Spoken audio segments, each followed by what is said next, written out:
couple yanyu ni umugore n'umugabo. Yego. Umva basha mureka kunyinisha. Uri umugore n'umugabo. Yego. Ko nawe tamwambaye. Ko zisize mu rugo. Sumudisha ntabwo muri kumbeshya. Nkubeshyira iki ariko? Murasambana bingana iki? Ijoro rimwe gusa se? Toka shitani. Ibyo bintu nta nubwo nakwigera mbikora. Kubera uri iki? Ngenda umwana muri kaminuza. Nanjye nka munyeshuri tukaba tuje kwiga. Nayinje kumuhugura. Je kumuhugura kuri reproduction. Hari chapitre tumvishe neza. Nukuvuga ko n'umupura ari bukubita. Ukurata kubwese nuko ushaka. Yemuko ariko washeze.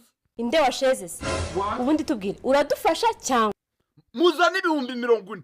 40 se iyi ni hoteli inyenyeri 5. Ariko shaka n'ubu ufite amakara.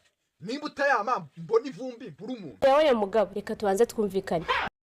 Twumvikana iki? Umugabo uri kumbwira guca mu kanya narankubitera na mu nzu yanjye. Gabanya basitugwe 20. Gabanya basitugwe 20. Ariko cyawo uwo mupuri wawe wakubyimbanye ku buryo utakwihangana basuka mukabikoresha. Ariko nyaxe yumbonye ubona nzapfa nk'iki. Sinkubeshye n'upfu za upfuye uri imbwa. Ariko ikibwana kimwe muzaba musa. Abwagura ibibwana bisa nkaho ucuritse. Gacika amaguru mu gihe cyihunga. Gacika ikibuno n'ubundi n'ukicaza uhora ubungera. Kambara isute ya nyogokuru wawe kwiriguye ibungana mu mudugudu wambaye imindurize. Gahinduka icyatsi mu isura ushaka kwitukuza guse nka Veronica. Shayo nkubonye nkabona niriya ngurube ya Veronica. Muri photocopy. Uzagenda korane nayo mwavamo ababesto beza. Reba hejuru cyo kintu kitakugwira. Usikwa n'amasho sasa.